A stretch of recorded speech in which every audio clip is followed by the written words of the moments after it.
یا اللہ یا رحمان۔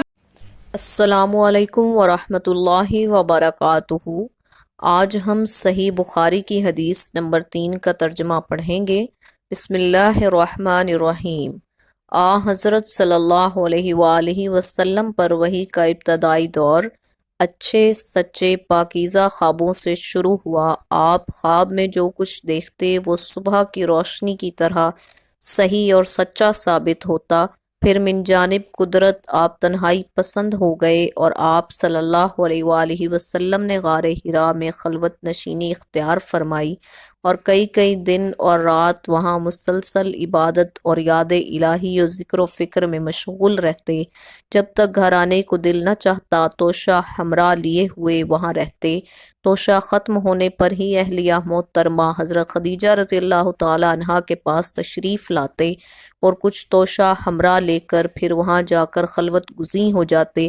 یہی طریقہ جاری رہا یہاں تک کہ آپ پر حق منکشف ہو گیا اور آپ غار حرا ہی میں قیام پذیر تھے کہ اچانک حضرت جبریل علیہ السلام آپ کے پاس حاضر ہوئے اور کہنے لگے کہ اے محمد پڑھو۔ آپ فرماتے ہیں کہ میں نے کہا کہ میں پڑھنا نہیں جانتا۔ آپ صلی اللہ علیہ وآلہ وسلم فرماتے ہیں کہ فرشتے نے مجھے پکڑ کر اتنے زور سے بھینچا کہ میری طاقت جواب دے گئی، پھر مجھے چھوڑ کر کہا کہ پڑھو۔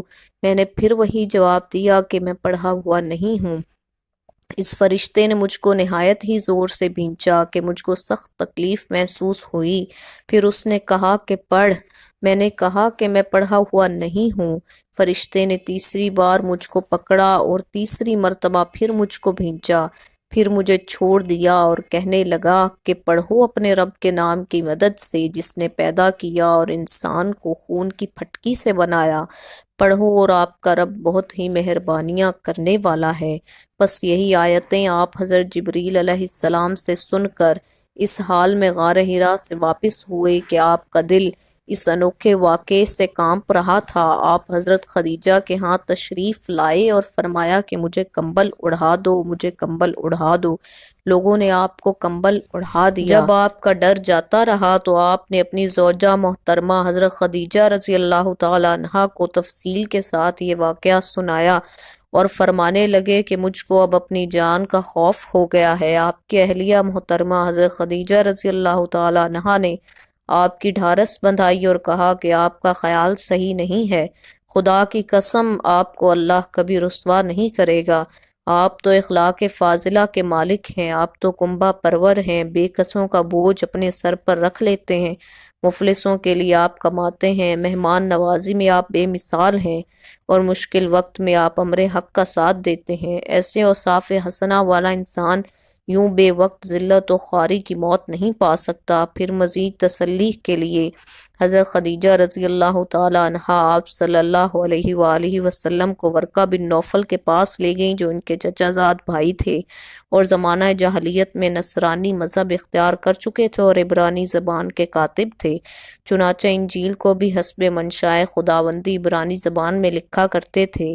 انجیل سریانی زبان میں نازل ہوئی تھی، پھر اس کا ترجمہ عبرانی زبان میں ہوا۔ ورقہ اسی کو لکھتے تھے۔ وہ بہت بوڑھے ہو گئے تھے، یہاں تک کہ ان کی بینائی بھی رخصت ہو چکی تھی۔ حضرت خدیجہ رضی اللہ تعالی عنہا نے ان کے سامنے آپ کے حالات بیان کیے اور کہا کہ اے چچا زاد بھائی، اپنے بھتیجے محمد صلی اللہ علیہ وآلہ وسلم کی زبانی ذرا ان کی کیفیت سن لیجئے۔ وہ بولے کہ بھتیجے آپ نے جو کچھ دیکھا ہے اس کی تفصیل سناؤ۔ چنانچہ آپ صلی اللہ علیہ وآلہ وسلم نے از اول تاخر اپنا پورا واقعہ سنایا، جسے سن کر ورقہ بے اختیار بول اٹھے کہ یہ تو وہی ناموس معزز رازدان فرشتہ ہے جسے اللہ نے حضرت موسیٰ علیہ السلام پر وحی دے کر بھیجا تھا۔ کاش میں آپ کے اس عہد نبوت کے شروع ہونے پر جوان عمر ہوتا، کاش میں اس وقت زندہ رہتا جبکہ آپ کی قوم آپ کو اس شہر سے نکال دے گی۔ رسول کریم صلی اللہ علیہ وآلہ وسلم نے یہ سن کر تعجب سے پوچھا کہ کیا وہ لوگ مجھ کو نکال دیں گے حالانکہ میں تو ان میں صادق و امین و مقبول ہوں؟ ورقہ بولا ہاں یہ سب کچھ سچ ہے، مگر جو شخص بھی آپ کی طرح امر حق لے کر آیا لوگ اس کے دشمن ہی ہو گئے ہیں۔ اگر مجھے آپ کی نبوت کا وہ زمانہ مل جائے تو میں آپ کی پوری مدد کروں گا۔ مگر ورقہ کچھ دنوں کے بعد انتقال کر گئے، پھر کچھ عرصہ تک وہی کی آمد موقوف رہی۔ آج ہم نے صحیح بخاری کی حدیث نمبر 3 کا ترجمہ پڑھا۔ آپ تمام احباب سے گزارش ہے کہ چینل کو سبسکرائب کریں، ویڈیو کو لائک کریں۔ شکریہ۔